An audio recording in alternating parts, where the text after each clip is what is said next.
there is a number. If your net worth is below it, your bank smiles, takes your deposit, and charges you fees for the privilege. If your net worth is above it, everything changes. Not the interest rate, not the customer service. The entire architecture of what banking means to you. Somewhere right now, a man you will never meet is on a private call with a banker you will never speak to, accessing a financial instrument you will never be offered, using money he does not technically own to build wealth he will never pay tax on. And every part of that sentence is completely legal. What you are about to hear is not a conspiracy. It is not offshore fraud. It is the documented, institutionalized private banking system, and it has operated in plain sight for over 400 years. By the end of this video, you will understand exactly how it works, why your bank has never mentioned it, and the single mechanism inside it that makes the wealth gap structurally impossible to close from the outside. Pay attention. Here is the problem most people never identify. You believe you and a billionaire use the same type of bank. You do not. The word bank covers two entirely separate systems. One built for the many, one reserved for the few. They operate by different rules, serve different purposes, and produce fundamentally different outcomes.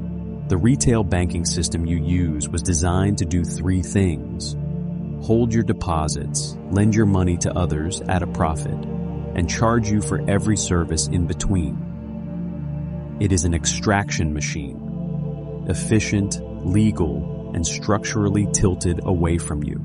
Private banking did not begin in a glass tower. It began in the wool trading offices of 15th century Florence, where the Medici family developed something revolutionary: the idea that wealth required a custodian, not just a vault. The private banking system operates on an inverted logic. It does not extract from its clients. It constructs around them. It is not a service. It is an architecture. And the entry threshold begins at $10 million in investable assets. At certain institutions, 100 million. The Medicis did not simply hold gold. They moved it across borders, converted it across currencies, lent it to kings, and held equity positions their clients would never publicly acknowledge. This was not banking. This was financial architecture. By the 18th century, Swiss private banks had formalized this model into a doctrine. Discretion, sovereignty, multi-generational continuity. The Swiss understood that the most valuable thing you could offer extreme wealth was not a return. It was invisibility. Today, the descendants of this system carry different names: Goldman Sachs Private Wealth, J.P. Morgan Private Bank, UBS Global Family Office, Pictet, Coutts. These institutions do not advertise. They do not have walk-in branches.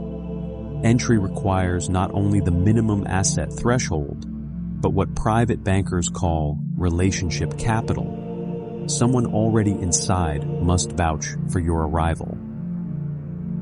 The system is self-sealing. Here is the twist. And this is the mechanism that almost nobody discusses openly.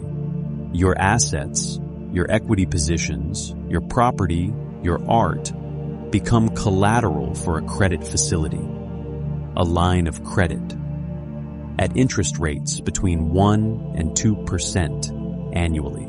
Private banks do not primarily make their money managing your portfolio. They make their money lending against it. You borrow, you spend, you invest, you build, and you never sell. Because selling triggers a taxable event. Borrowing does not. The ultra-wealthy do not liquidate assets to fund their lives. They leverage them. The assets keep appreciating, The loan stays open. The tax bill never arrives.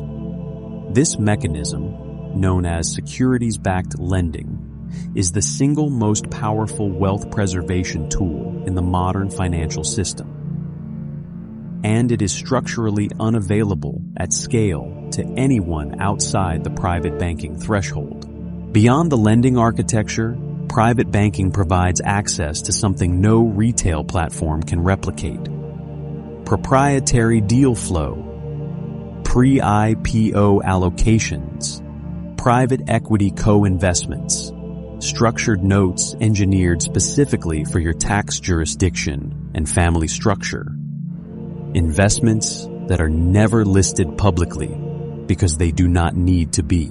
Your relationship manager at a private bank is not a salesperson. They are a coordinator of specialists, tax attorneys, estate planners, currency strategists, art advisors. Every dimension of a client's financial life managed through a single orchestrated system. Trust structures embedded within private banking allow assets to transfer across generations in ways that standard inheritance law does not touch. A properly architected private banking relationship means that wealth does not pass on death. It continues, uninterrupted, inside a vehicle that predates death entirely. The consequence of this dual system is not simply that billionaires get richer. It is that the mechanisms available to them make their wealth structurally different from ordinary wealth. It does not behave the same way. It does not face the same vulnerabilities.